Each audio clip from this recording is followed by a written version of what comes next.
The President of the Republic of the Gambia, President Barrow, has finally been inaugurated, and work have started today. It's his first day into office since his inauguration. So, as Gambians, what did you make of his inaugurations? What do you expect in the next 5 years? He have delivered a long statement yesterday to the Gambian people. We will bring you some part of it, though. Partly what we think was essentially important for us to provoke a discussion around that. Together we can discuss for the next 60 minutes or so. So once again, wherever you are, thank you so very much for joining us. So ko defee mbokk ñu ngi leen di nuyuwaat beneen yoon fii ci Africa TV. ñëwaat mbégte lool tey di alxamis yemook ñaari fukki fan ci weeri January 2022 ñëwaat mbégte dellusiwaat benn fan gannaaw bi nga xamante ne waatloo na njiiti réew mi di président Barrow Gambien si ñu ko doon xaar démba loolu far di am fale ci Independence Stadium bu Bakau ngeen seetaan ko live ci Eyeafrica TV li fa xewoon yëpp tey nag ñu war cee dellusiwaat def ci taxaw seetlu démba ci yenn kàddu yi nga xamante ne moom njiiti réew mi gaaral na ko gannaaw bi nga xamante ne tey moo nekk njëlbeeni fanam ci gannaaw bi nga xamante ne door na nag léegi juróomi at yi ko Gambien ci dénk lan mooy yaakaar bi lan moo war a nekk taxawaay bi ak lan lañ ci war a mun a jànge surtout ci kàddu yi nga xamante ne wax na ko ci léegi nañ ci ñëw yaatal ko ci programme bi ñu gërëm leen sant leen beneen yoon ci ni ngeen di ànd ak ñun fi ngeen munta nekk ci biir réew mi ba ci biti réew waaye tamit saa su ne ci safoo bi ak ci kóolute bi di leen gërëmaat bu baax a baax di ñaanal ñëpp jàmm ku ne fu nga munta nekk di ñaan yàlla defal la jàmm bu baax a baax ci noonu ñu ma ci am mbégte nuyu ki nga xamante ne mooy moom laa defaral di ànd ak ci jotaay bi di Modou Mohamed Niang nuyu ko ziar ko bu baax macha allah coono tamit démba macha allah amoon na solo ñu nuyu la. jërëjëf Amadou. maa ngi laa nuyu bu baax amaat mbégte sant yàlla tam mu may ñu ñëw teewaat fii ànd ak yow si programme bi bu mag bi heure bu baax bi nga xam ne moom la gars yi di xaar Eyeafrica TV télé bu leen di jaamul seen soxla ngir dab seen bànneex waaye bu leen di indi xibaar yi wér te wóor comme noo ko waxee rek délai bi du dara lu dul toggal leen ko mu ñor rek nga xam ne suñ ko yekkee rek mooy loolu yaa ma gën a xam su ko defee ñu nuyu ñëpp nuyu ñuy seetaan Eyeafrica TV si réew mi si biti réew yëpp ñoom ñëpp ñu ngi leen di nuyu di am mbégte si ñoom comme ni ko Amadou di waxee rek di leen jaajëfal si kóolute gi ak safoo gi loolu dafa am solo bu baax a baax su ko defee ma bàyyi la gars yi rek li nga xam ne leen amal tey ñu tënk ko ñu faram-fàcceel leen ko mu leer xam nga tey lu ñu war a dexeñ ci programme bi bari na bariwul waaye bëgg na ñëpp xëj ci benn wan awa lañ ko bëgg a def ñu ànd ak yéen tamit ci line bi ñu waxtaan ci li xewoon démb ak ci réew mi ak fi ñu jëm suba day am solo lool moon ñang waaw nañ bëgg nañ ko seen dexeñ de bëgg nañoo yaatal affaire yi sax ba tamit seet sax étukkër yëglekaay réew mi naka lañ xëyee démbalu ci xew loolu yëpp bëgg nañ ko boole ci parce que tey nag benn fan si benn comme noo ko tënkee mu nekk lu am solo waaw te président Barrow juróomi atam yi tey di si benn fan waaw loolu lu am solo la kon ñu ñaan yàlla rek fekkee waat yeneen si barke Seydina parce que am na solo bu baax am na ñu fekkee woon yëlee fekke wuñ ko waaye ñun yàlla def nañu fekkee ko dañ koy sant si loolu ñaanaat ko tam ñuy fekkee waat yeneen amiin yàlla loolu am na solo yal na yàlla nangu ñaan yi te boole ñun ñëpp yéen bi tam diis na yaakaar gi rëy na ba loolu dinañ ko waxtaanee nañ ko waxtaanee incha allah ñu dooree ko ak daanaka fi mbir mi dooree gannaaw ñëpp buñ teewoo gan yi yegg si la président bi nag dal di waat am na ñi nga xamante ne xëy na amuñoo sens démba seetaan ko wala gis ko ñu indiwaat la ni ko ñu déglu démba la wax now. Let's quickly start with this because President Adama Barrow has been sworn in for a second term 5-year mandate as President of the Republic of the Gambia in the presence of thousands of Gambians and 8 head of states from the ECOWAS sub-region. Adama Barrow took the oath, of course, took the 3 prescribed oaths of office as President, administered by the Chief Justice Hassan B. Jallow. Let's take a listen to that. I, Adama Barrow, do swear that I will be faithful and bear true allegiance to the Republic of the Gambia according to law, so help me God.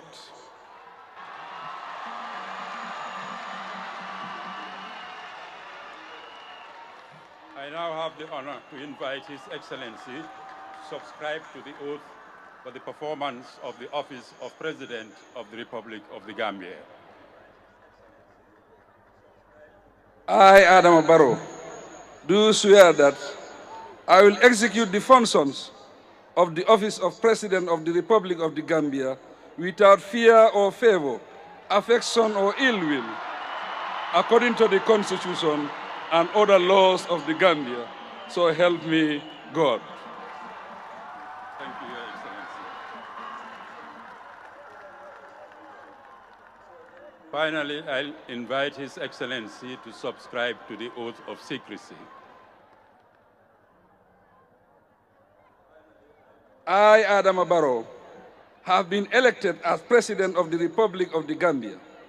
Do swear that I will not directly or indirectly reveal such matters as may committed to my secrecy. So help me God.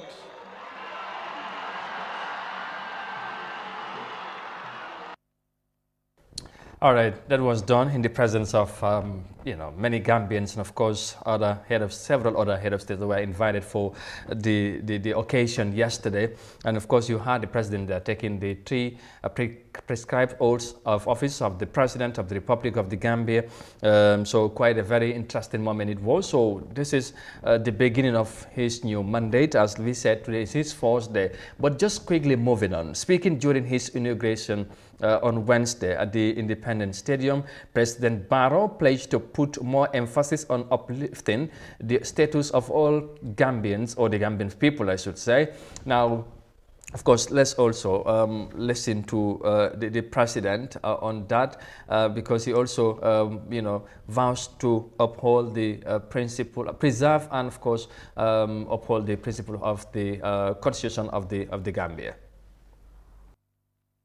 Excellencies, distinguished guests, ladies and gentlemen, as President of the Republic of the Gambia, I have committed myself under oath to honor, preserve, and uphold the Constitution of the Republic and to serve the Gambia devotedly. As we embark on the mission of achieving a more progressive Gambia in the next 5 years, I pledge to put more emphasis on uplifting the status of all Gambians, especially the underprivileged and the vulnerable Gambians in underserved communities. Under my administration, we shall ensure that development is duly distributed within all the regions of the country. It is misleading, however, to believe that the government alone can ensure the rapid transformation of the Gambia. The tasks ahead require the collective, decisive, and positive participation of all Gambians, irrespective of ethnic or political affiliation, gender, or religion. All Gambians, let us embrace the culture of peace and peaceful coexistence as one Gambian family for our betterment and for those unborn. All right, mu ngi noonu président Barrow démb la doon wax kàddu yi moo ñam ma ñëw ci yow parce que fii foog ñu taxaw ci tuuti démb gis nga waat mi nu mu demee président bi ñu jox ko comme ni ñu ko waxee ñu ko constitution bi waxee nit ku nekk ci li nga gom loolu ngay waatee comme démb wax nga ko comme bu dee jullit nga Quran bi ngay jël alquran bi ngay waatee bu dee tamit christian comme ni ñu ko xamee ci réew mi bible bi ngay jël waatee ko démb président Barrow ci kanam yi àdduna laay wax jël kaamil bi waat ci li nga xam ne ñetti waat yi mu def ci réew mi jubal denc seke réew mi ak yemale ak tamit yemale ak yu mel méngale mu nekk lu am solo waaye bu mu jëlee kàddu mu wax ci li nga xamante ne mooy ci commitment lu mu def pour aar téere réew mi mooy constitution bi waaye yemu ci mu ne taxaw na daal mu jël na li nga xamante ne mooy taxawaay fas yéene taxaw ci jafe-jafe Gambien si surtout ñi nga xamante ne xëy na seen loxo jotul seen gannaaw te tamit daf fas naa yéene yaatal loolu fu ne ci réew mi. ban jàngat nga am ci kàddu yooyu laataa ñoo indi beneen pàcc bi. nekkul kàddu yu bett askan bi. because loolu leen doon xaar si moom. waat na gis nga comme ni ñu ko doon doxalee ñetti yoon. mu nekk nag waat bu diis doontale sax du nu islam waxee waat bu ko demul doon pour mbiri islam. waaye téye na kaamil bi loolu rek firnde na ne jullit la te gëm na lu mu téye mooy alxuraanil karim boobu la téye daal di si waat. bu doon beneen diine kooku Bible la moo téye oo leneen. soo mu mel ni mun nañ koo méngale ak ku waat bu nga xam ne ni waat bu mu gëm la because téere bu mu gëm bu ko tënk moom muy alxuraan boobu la téye waat muy lu am solo. mu wax lu nga xam ne ni loolu la askan bi doon xaar si moom mooy dina fexe ba kenn ku si ne nga jot sa wàll. te dina fexe ba keep secret waaye dina fexe tam ba mu def ko si jub ba pare second li du am kumba am ndey ak kumba amul ndey parce que nee na nguuram bi noonu la koo doxalee. waaw dina ñëpp dinañ si gis seen bopp waaye du am kumba am ndey ak kumba amul ndey. kàddu boobu nag bu mat a bàyyi xel la. parce que it's very rare si Afrique fii nga doxal fi nguur te loolu du am kumba am ndey ak kumba amul ndey. wel fu nekk ne pour lu passé na waaye paquet bu ñu dajji nii tey nekk si benn fan. si lu war a dem si juróomi ati yàlla président bi loolu la wax démb mu nekk lu am solo wane na tam yokkute bi dinañ gis ne dafa war a dem si bépp région. waaw loolu tam lu am solo la. because suuf bi yëpp suufi Gambie la warul nekk si benn région yëpp because right now président yi ñëpp la président yi région bi yëpp la. fu mu ñàkk fu mu am gox yi ak gox-goxaat yëpp. fu ñu ko fi wiinul yëpp mooy président yi ñëpp. foog gis te wane na ne développement yi moo def daneen gis ne. du am développement tam du am kumba am ndey du am kumba amul ndey ñii ñoo ma sànni la ñii sànni leen ma waaye dafaa gis ne dina daj li nga xam ne mooy suufi Gambie wala li nga xam ne mooy région ci nekk si biir réew mi yëpp loolu la askan bi doon xaar si moom. exactly loolu mu nekk lu am solo waaye raf ci dolli am kàddu bi nga xamante ne boole na ko ci li mu wax nee na dana misleading xaw ma loolu naka laa ko mën a tënkee ci wolof comme like léegi xam nga dana am ñu bari gëm ñu wala dana xala doy waar ñenn am yenn gëm-gëm bi mooy ne nguur gi kese mun nañoo yóbbu réew mi fu ñu ko seen loolu wax na ko te dafa mel ni dafa bëgg a fàttaliwaat nit ñi ne ku ne am na waar bi nga mun a bàyyi ci lu yokk ci réew mi loolu am solo waaye moom tamit comme ni nga ko waxee am na fu ñu koo xaare te dafa mel ni wax na ko boo gisee muy xalaat ay décentralisation muy yaatal développement ni loolu dafa am solo parce que nag réew mi lu gën a bëri lu ñoo wax développement ji ci kaw fii lañ ko féetale ci urban centre bi ñu fàtte ci kaw gi te loolu dafa xalay doy waar ndax Gambie nag ci kéeg bi ku ne am na ci wàll te loolu foog naa ne war nañ koo mën a bàyyi xel te moom wax na ko waaye li ci gën a am solo mooy jëf ji moo ñang kaddu bi am na solo waaye fexe action implementation bi loolu Gambien si dañ ko see xaar bu baax a baax absolument amul lu nga wax loolu mooy dégg wane na ne because kaddu bi wane na ne nguur rek mënul def lépp xam nga wax na ko si biir kaddu exactement because loolu nag foog mu tàllal loxo li nga xam ne mooy askan yi li nga xam ne mooy réew mi su buggee am risol bu nga xam ne ni askan bi dinañ si kontaan amul benn nguur boo xam ne moom rek mun na defar réewam tàllal loxo la président bi war a def askan bi ñu ñëw jàppale ko si liggéey bu rëy parce que nag Amadou Gambie si 5 years buy ñëw ay junne yaakaar leen si am nguur gi mun ta def lépp ba bëgg neen nag koo xam ne dina wane ne kii absolument lu mu am na yéene bi te am na lu mu nar a def so loolu dafaa tax xel dal because doo dee réeréer bi am na ñoo xam ne nii ñu ngi laa wax benn history pour mu ñëw fu ne yaakaar dafa am solo waaye yaakaar dafa am luy wane nit ki am yaakaar so loolu dañ ko war a jëbal xam nañ ne lu Gambien si soxla si 5 years yi mënu ko def ba dafa am major problème yi fi nekk yu nga xam ne ni nu ko gars yi daan waxee immediate effect leen soxla yooyu pour ñu taxaw si pour gis na yooyu dafa faju yooyu moom boo si taxawul na fajuwul rek di nga face a big problem si askan bi parce que ñëpp xamal nañ ko seen boppa mooy lan foog mu taxaw si soxla nit ñi bu baax a baax waaye nit ñi tam foog ñu dimbale ko waaye moom mooy tàllal loxo askan bi yaatal pour ñu dimbale ko ci yaatal boobu waaw lañ bëgg a yëg si comme nee naa na luñ bëgg a dexee ci waxtaan bi bëri na am na ñi mu woo mooy ñi nga xamante ne xëy na demoon nag moom ci jongante bi élection yi pour ñu fekk si ko bokk ak moom liggéey réew mi ñu ànd ak loolu déglu ko waat den su ko defee nag ñu gën a yaatal li nga xamante ne mooy waxtaan bi bëgg nañ tam yéen ñuy seetaan ngeen bokk ci ak yooyu kon nañ ko waxee bëgg nañu seet tamit tikkër yëglekaay lan lañ xëyee ci lu Barrow wax démb now Barrow also moving on I should say Barrow also calls on his political contenders and their supporters to put their differences aside and work collectively collectively to join him to work for the development of the Gambia. Here is the president again speaking yesterday at the Independence Stadium. I must seize this opportunity to commend and pay tribute to all the other political contenders for their sense of patriotism and love for country. I call on them and their supporters to close ranks with us and work collectively with my administration for the progress and development of our beloved nation. No sector, institution, or segment of our society will be left out of the development process. To achieve this, I will lead as president of all Gambians and form a cabinet that will heal the nation, create avenues for reconciliation, tap the talent and capacity of all Gambian nationals, and accommodate diversity for sustained peace and stability. Again, calling on his political contenders to join him for the development of the country, but more so, he would be president for all Gambians, and bring a cabinet that will be most of will bring more unity to the Gambian people and sort of. Mon yang li nga do wax rek comme dama feel ne dafa do am solo pour ñu déglu ko mom ci bopam moy wote bi nga wax mu yaatal te dem na ba ñi nga xamantene ñom la demalon ci jongante bi wona len pour ñu ñew fekk ci ko ñu liggéey réew mi da dafa am li mu wax mo neena réew mi comme dafa melni kenn mëno ko liggéey te daf leen soxla ak ñom seen ñi seen anandor yi ñu faté li nga xamantene moy li fi xewon ñu ñew ñu bolé waat liggéey réew mi waaw am solo bon nak lolu Amadou du message bi rek doyul ci message bi rek doyul ci lolu dafa laaj liggéey ci suuf parce que réeroo mbir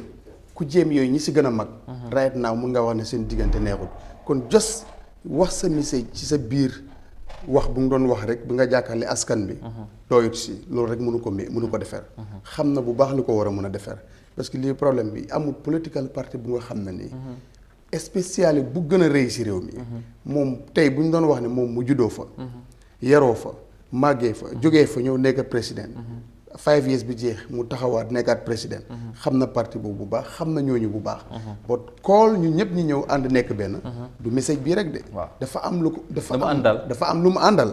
te right now message bii rek bu diggante bi rek taxoon rek message bi rek is not officiel doyut si waxantuma laa bi diggante bi rek taxut kon foog ay kilifa diine yu aada bokk si ñu gis ne ñooñu dem fexe neen ba intervene dugg si diggante bi waxtaan bekku jéegi ak jàmm am si ba pare mu door a officiel invite pour ñu ñëw jàppale ko si liggéey réew delloo na leen njukkal tamit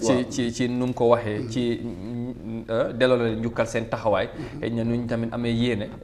pour bëggoon a jiiti réew mi parce que yéene bi damay wax ne xëy na gis-gis yaa utee ku ne am na sa gis-gis am sa yéene am li nga xamante ne mooy sa doxalin wala sa tëralin waaye yéene bi gëm naa ne lépp benn la ñoom ñëpp yéene bu ñu am mooy Gambie fu mu toll mu raw fu mu nekk nii waaye loolu ku nekk am na sa idea sa gis-gis ak sa gëm-gëm ni nga gonne noonu la ko noonu nga ko bëgg a doxalee léegi nag bu ñu fi tolloo comme ni nga wax am na li nga xamante ne moom moo xew mooy réalité bu am mooy xaajaloo am na surtout si ñoom seen biir parce que am na ñi nga xamante ne comme noo ko way UDP for example ñoom nanguñu résolve si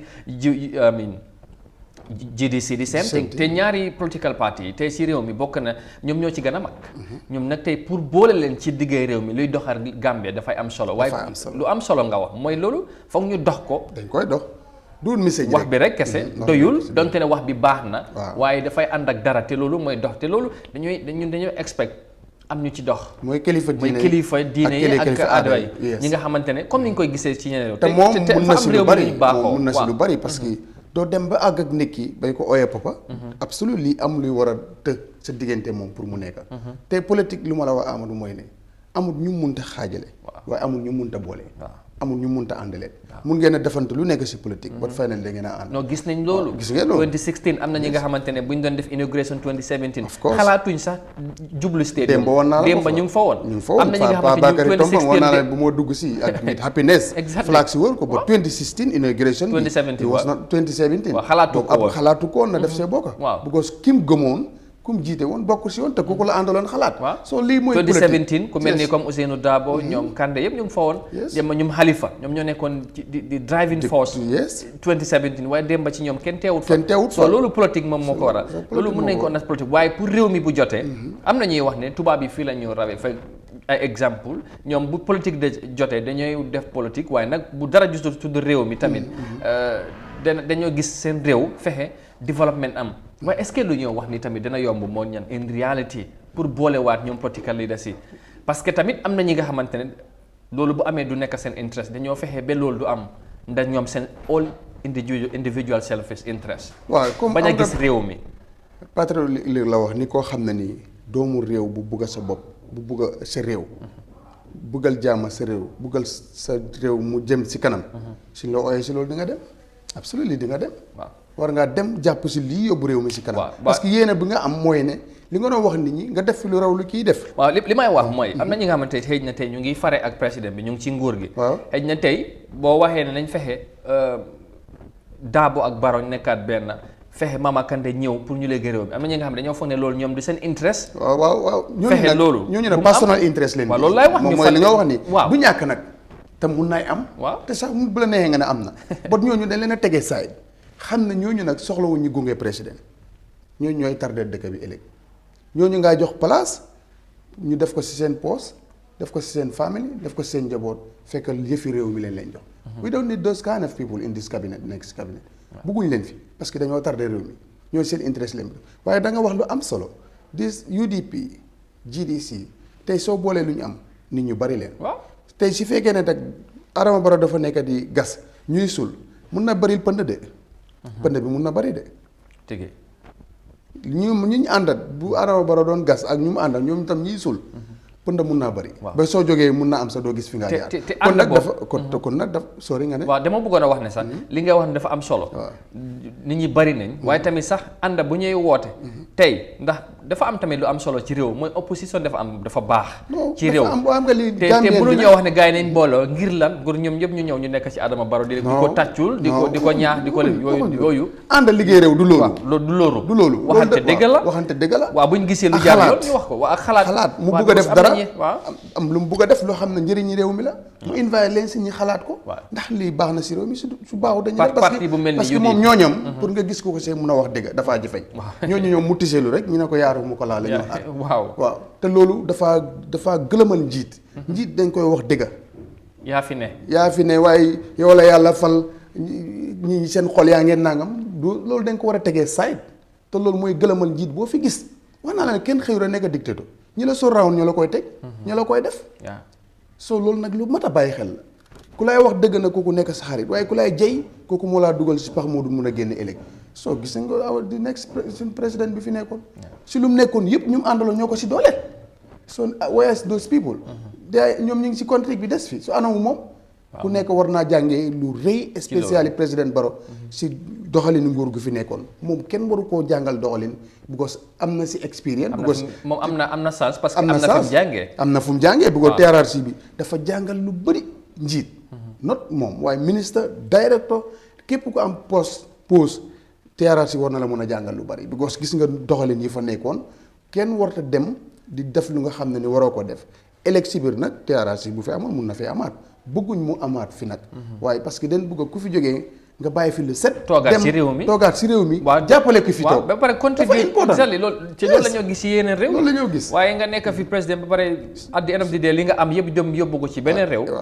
loolu dafa am solo su ko defee daal mooy ne lu mu ootee kàddu gi am na njëriñ yéene bi am na njëriñ waaye nag na ànd ak jëf ñu dox ci wax ci parce que right now xam moo la gën a xam ne kàddu googu taxul ñiy ñëw kon nag li mën a tax ñiy ñëw loolu daf see dox wax ci te nag they are very important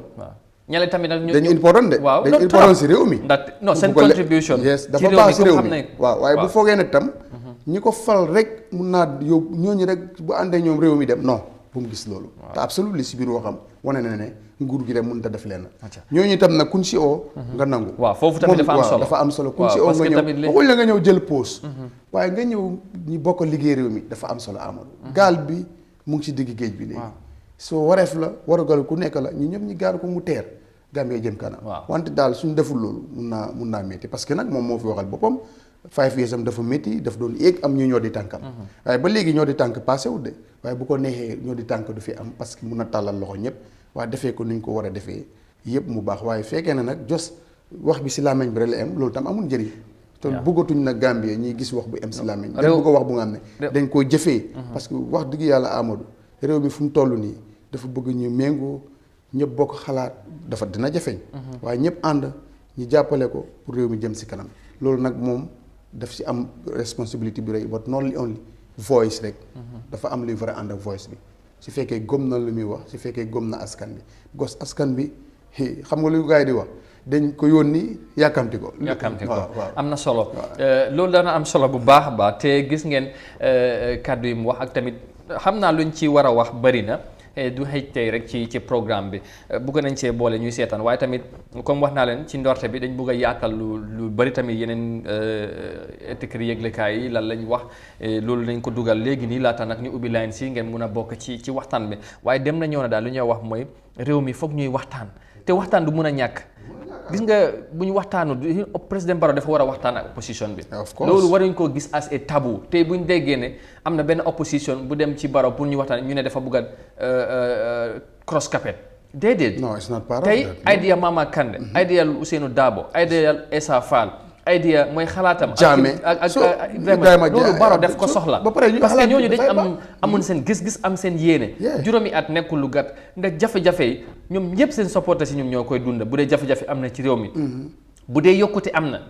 ñëpp ñoo koy yëgandoo. ñoo ko léegi nag su fekkee ne lan moo war a tax tey bu Kandeh amee xalaat mu jàpp ne lii bu ko Barrow defee réew mi dina ci gis boppam mënut a dem toog ak moom ñu waxtaan pour réew mi. the same thing to Dabo the same thing to Jammeh the same thing to Fall. and to Halifa Sallah as well. waaye nekkul ne comme for exemple comme ñu bu den do wane Halifa bu ñu ko joxee poste ndax dina jël. Halifa war naa bu ko neexee sax du jël benn poste. ku bëgg réew waaye comme dooni réew. ak li mu yàgg a taxawee Gambie nit ñi naw ko ci am respect mu am ci respect bu rëy ci Gambien si. tey bu amee xalaat war naa dem mu woo président bi wala mu facilité mu toogaam moom mu ne ko ne lii ak lii gis naa ko jàpp naa ne boo ko defee Gambia dina ci gis boppam dina ci am njëriñ réew mi dem ci kanam waaye nag bu fekkee ñi nga xamante dañu fare ak président comme noo ko waxee ñu gëm ne ñoom kese ak président Barrow ñoom ñoo war a dem. ñale moom wiin ne leen ci élection bi jeex na. loolu du dem. wax naa la ne lu des gannaaw dafa bari. kuñ jàppale nag nga dem. waaye kuñ xacc itam sa dem mun naa yéex de. waaw te nag li des gannaaw dafa bari de. waaw kuñ téye buum xacc ne doo dem waxuma ne doo dem de waaye sa dem mun naa yéex te lu ne xaj na si dem bi waaye nag kuñ jàppale sa dem mun naa gaaw te mun naa rafet. ba pare te ñoo ñëpp si réew mi leen bokk te ñoom dañ leen war a why not. absolutely why not léegi mooy président yi ku ko sànnil karta ak ki ko sànnil karta. kon ne waree fam pour mu am 5 years bu nga xam ne dina si am successful loolu nag Gambien bu nekk daf ko koy ñaanal parce que boo amee successful du moom Gambien si ñoo ko am. parce que ñun léegi nii réew mi fu mu toll ak nu mu mel. ku nekk bëgg ñi génn si. ñëpp léegi nag yow soo ne loolu nag bëggoo si génn pour moom du am résultat yow yaay sonn. waaw léegi soo da nga ko koo ñaanal ba pare yéene ko jàpp si tam. am na ñuy wax ne sax jafe-jafe xëy na sax gis nga coalition bi 2016 dafa am yéene bu rëy yéene yu rafet lañ amoon. ci réew mi waaye dañ ñëw ñu wax ne ñoom kese mun nañ koo doxal. that's the problem. ñu yemale ko seen biir gis nga fu mu mujj. am na ñuy wax loolu est-ce que tamit. réew Amadou waruñ ñee jàngee ci loolu. bu baax. mokkal sax di leen war a def jàng si moom réew Amadou. waaw benn pàcc du yóbbu réew. déedéet. ku la ko wax de ma ne exemple rek nañ ko ci président Macky Sall. dafa wiin daanaka comme kii lu mu wiin. because 51 virgule nangam noonu leen ko doon waxee ñëw. virgule 8 something like that. wiin na daal ak. pourcentage bu am solo. den waaye dafa wiin ba pare sampu gouvernement ku wiin ba pare benn élection ñëwagul léegi sa main opposition si yëpp nga fexe ba indil leen si sa nguur ànd ak ñoom. te yow jëmaleloo benn élection. kooku lu mu bëgg a liggéey. absolument lii soo moo nekk di am soo waaye nag kii président Barrow mënut a def loolu. ba dama ne message bi bu mu am jos si démb si stade bi maa ngi oo suma kóol ñu ñëw nangam déedéet. dafa am luy officiel loolu. xam na nguur bu baax am na luy tax ñooñu war a mën a ñëw nañ jëfee loolu ba ñëw. am na solo su ko defee dañoo jël short commercial break. ñu ñëwaat dugal suñ naataangoo moom tamit mu ñëw mu indi li nga xamante ne mooy li newspaper si xëyee te si seen xibaar den su ko defee ñu yaatal ko léegi ñu ngee dem ñëwaat léegi voilà.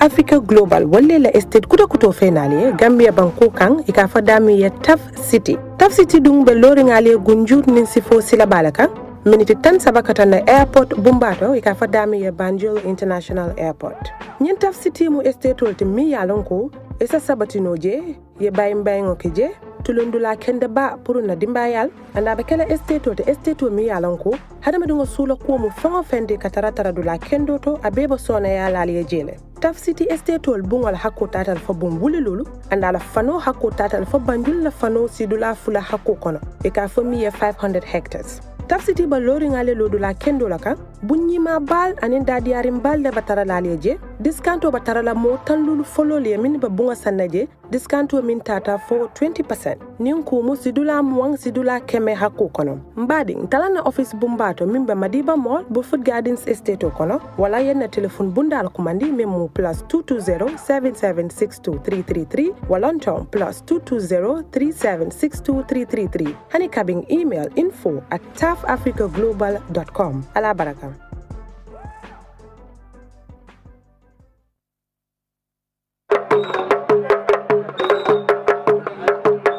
Welcome to GambiaDrumbeat.com. Well, the Gambia drumbeat, just like the traditional African drum, will have a call to action to come, promote, position, sell the Gambian ideal, and Destination Gambia. We will be having features about sights and sounds of the Gambia, the foods, the cultures, and the people of the Gambia.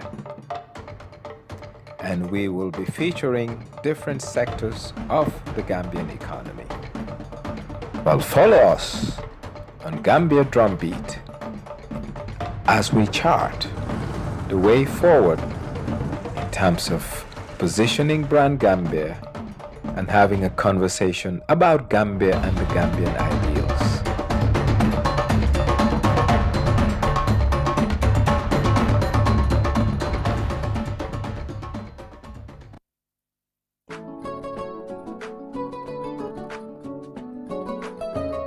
Tobacco Control Act 2016 came into force in December 2018. Section 9 of the Act gives every person the right to a tobacco smoke-free environment, and a person consuming a tobacco product shall ensure that he or she does not expose another person to tobacco smoke. The Tobacco Control Act 2016 prohibits smoking, including the use of shisha in public places, workplaces, and public transports. A person shall not smoke in any part of any public place, workplace, or public transport and within 100 meters of such place. These places include hotels, restaurants, bars, office buildings, schools, garages, prisons, police cells, video clubs, and public service vehicles, among others. Any person responsible for a public place, workplace, or public transport shall ensure the observance of this section. This message is brought to you by the Ministry of Health and Management Sciences for Health.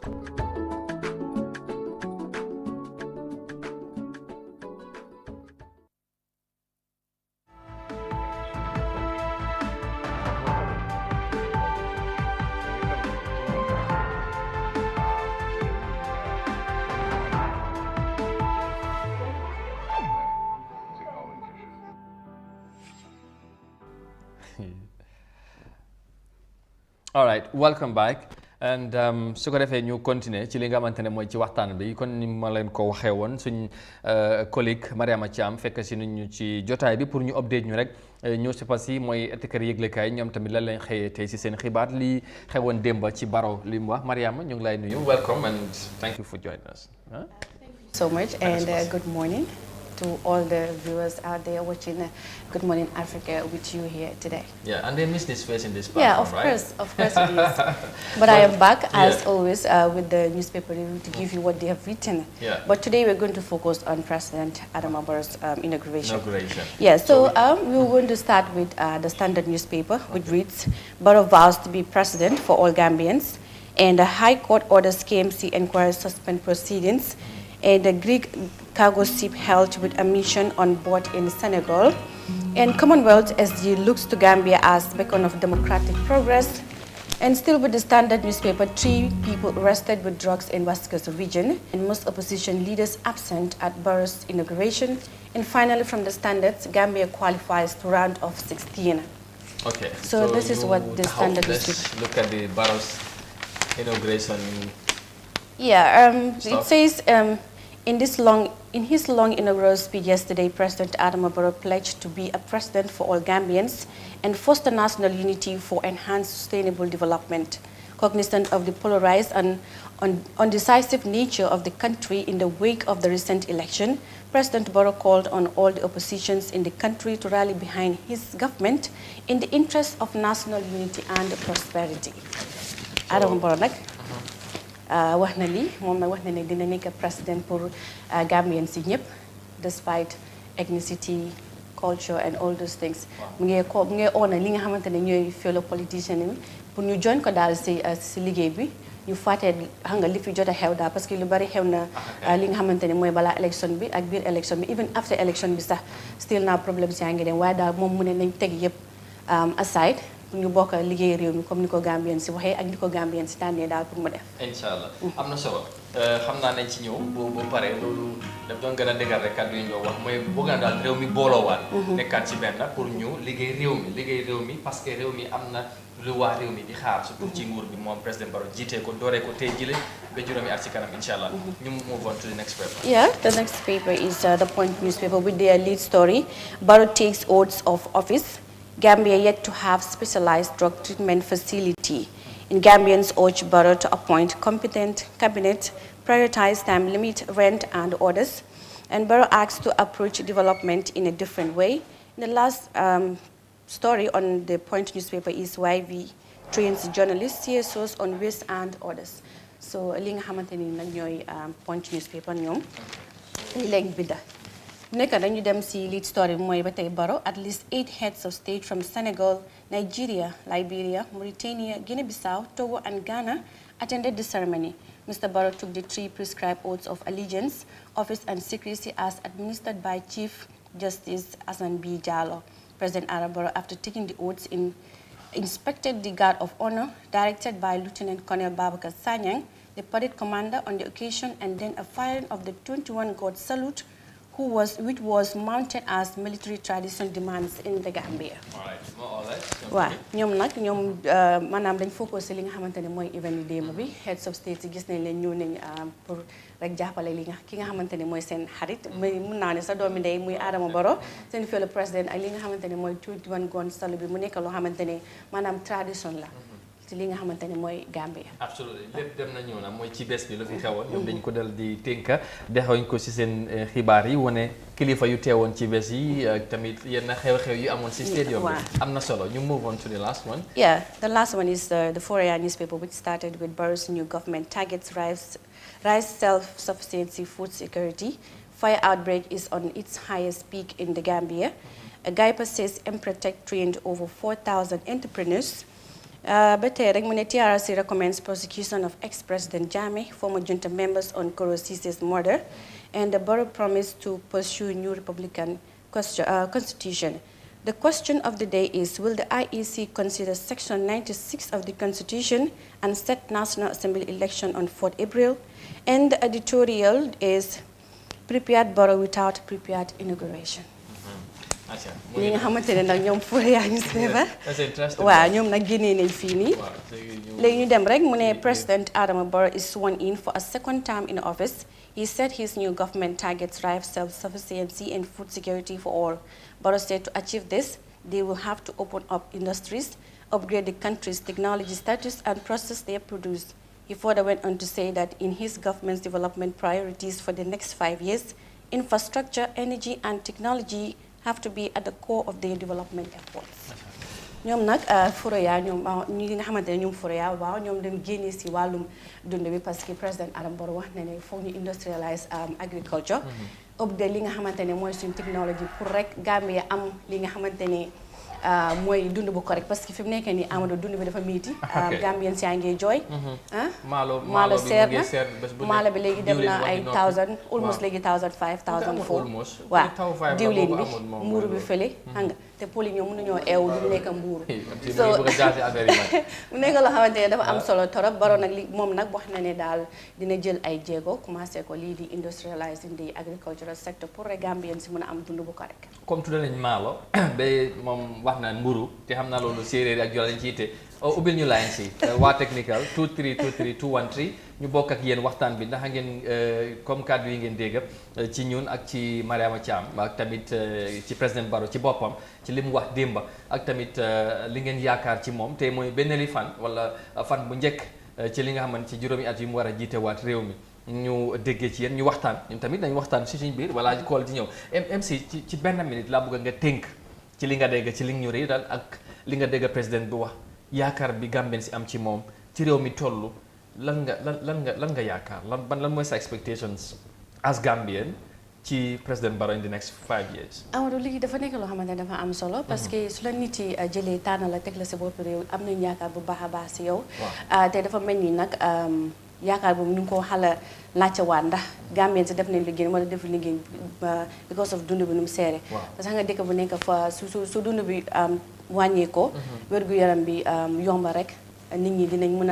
a live life to as expected waaye fi mu nekk nii dund bi dafa seer torop Amadou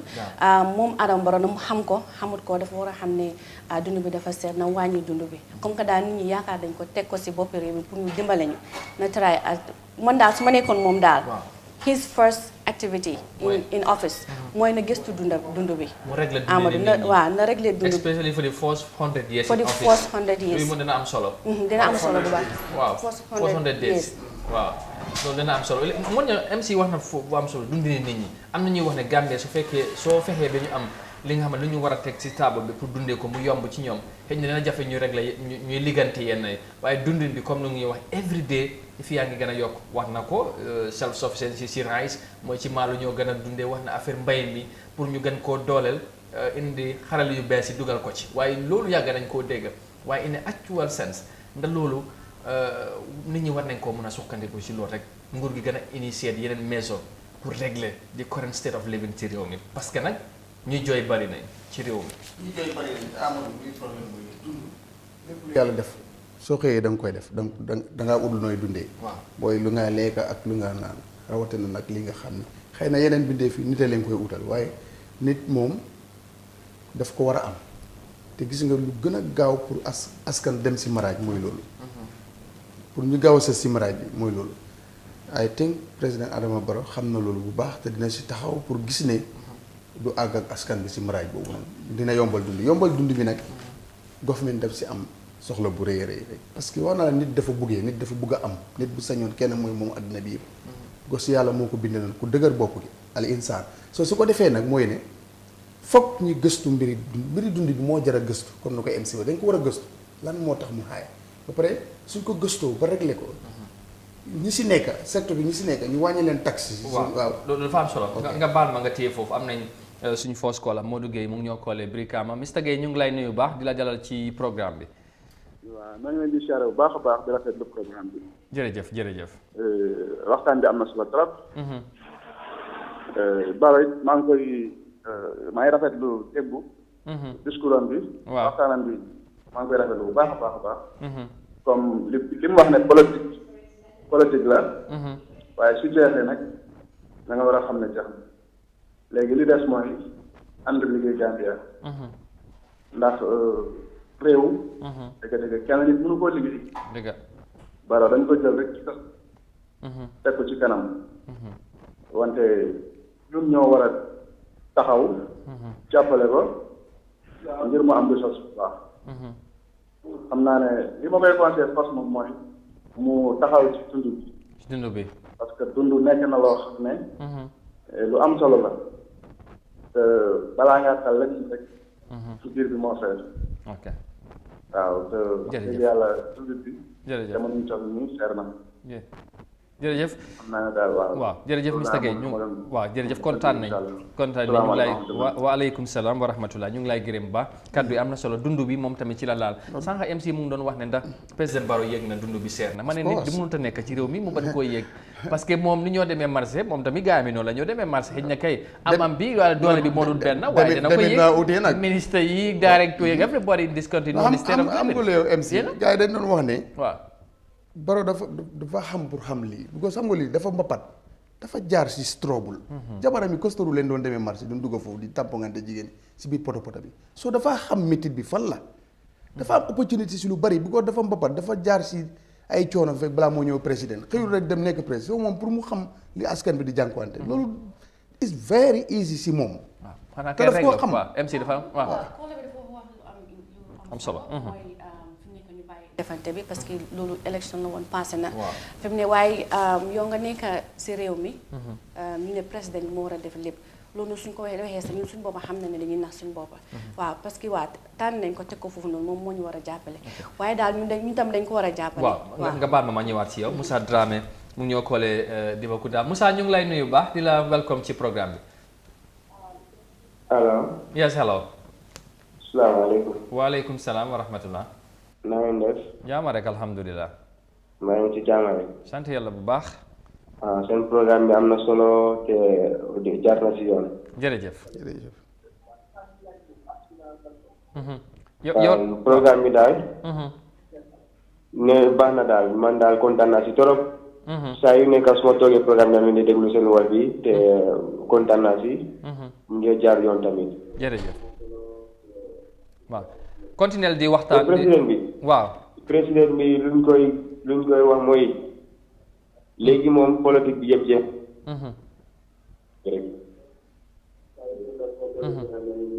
waaw Moussa mun ngay continuer di wax rek nga bañ a déglu ci télé bi ñu ngi lay dégg bu baax.